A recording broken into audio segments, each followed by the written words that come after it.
En Groupen, on imaginait Ballet, mais il s'agissait d'une mauvaise transition de pensée, car sa boîte de vitesse l'abandonna dans Trigance. Ce sera la Ford du monégasque Piliotis qui s'imposera devant un autre habitant de la principauté, par définition non imposable et pourtant malheureux, Génaud, qui rejoindra Ballet et non la fin de l'étape.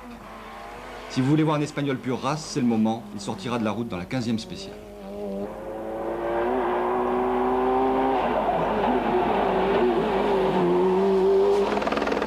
Entre Burzet et Monaco, malgré le nombre impressionnant de Lancia et d'anciens champions du monde, Sainz et Delcourt se partageront pratiquement toutes les victoires en spéciale. Seuls Salonel et Schwartz viendront rappeler qu'ils existent.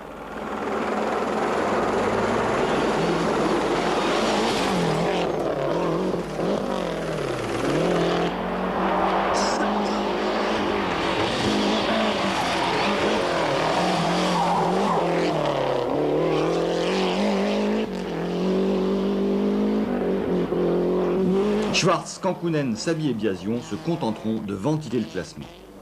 Un concurrent aérien mais non conforme au contrôle technique. Après la dernière spéciale du parcours commun, l'Oda Lucéram qui ramènera les concurrents à Monaco, le champion du monde est en tête, noblesse oblige en principauté, mais avec seulement 9 secondes d'avance sur le dauphin Delcourt. Marge de sécurité insuffisante qui laisse augurer à Carlos Sainz que la victoire du rallye lui sera en principe ôtée lors de la dernière nuit dite du Turini.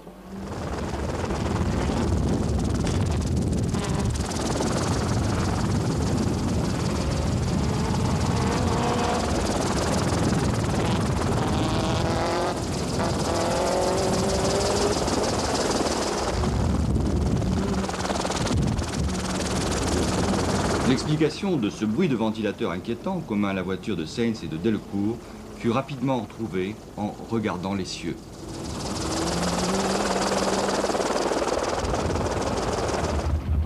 Parce que 15 secondes, c'est pas redessus. Jamais de ma vie j'ai attaqué comme ça.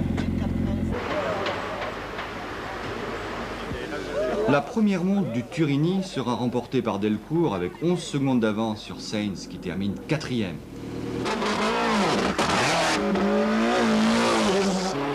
Le public sera presque étonné que la Toyota prenne 10 secondes à François dans la couillole.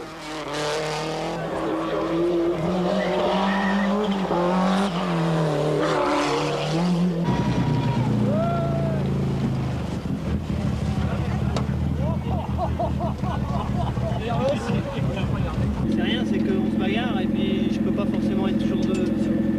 C'est le meilleur pilote du monde, je fais ce que je peux. Implicitement, en rappelant que l'Espagnol est le meilleur pilote du monde, Delcourt annonce qu'il se considère comme son challenger. Et en effet, dans cette dernière étape du rallye, François a toutes les raisons d'y croire. Avant la dernière épreuve chronométrée, il remporte 6 spéciales sur 9. Alors que d'après son coéquipier et catalyseur serein, Anne-Chantal Pauwels, François n'a pas encore tiré la quintessence de la Sierra.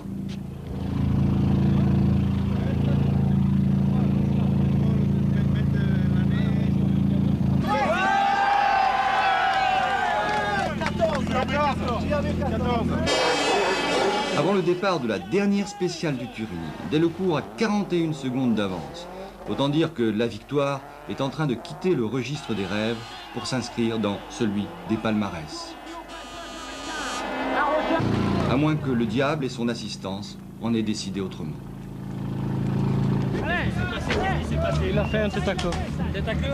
Non, bah, quand j'ai doublé roulait le côté gauche, peut-être qu'il a la roue arrachée, je sais pas. En tout cas, il descendait et la roue était crevée et ça commençait à brûler dessous. Alors, les spectateurs mettent de la neige de partout, c'est dingue. Est-ce que c'est à cause des spectateurs? Je sais pas.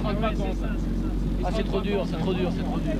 Dans la dernière, c'est trop dur. Et il arrive pas là où il n'y a pas des freins arrivés.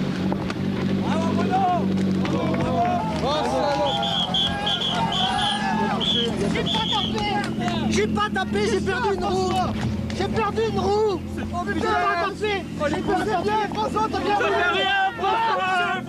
Ça fait rien. Oh, c'est super tapé. Ça fait rien, François.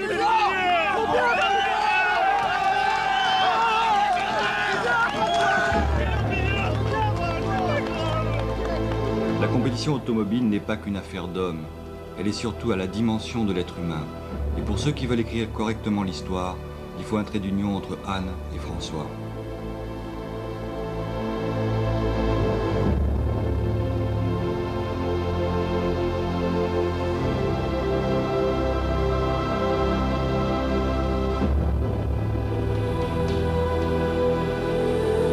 enfant qui s'explique, avant qu'on ne le gronde, 1000 fois François aura répété qu'il n'a pas tapé. Sa Ford a eu une fracture à la rotule. Le cheval est la plus belle conquête de l'homme, mais le pilote sera l'éternelle victime des chevaux vapeurs. Les sports mécaniques s'articulent mal avec les victoires et avec la vie. Merci François de savoir pleurer comme tous ceux qui ont suivi ton parcours. Merci d'allier la maturité du pilote et l'immaturité des hommes. À qui la victoire? Sainz évidemment, mais il est des chutes que l'on murmure pour les oublier. Delcourt n'aura pas été victorieux et l'on n'a jamais une deuxième chance de gagner la première fois. François serait entré dans l'histoire du Monte-Carlo en l'emportant, mais en échouant, il a inscrit son nom dans la légende du plus fabuleux rallye du monde. Au fait, c'était sa 59e édition.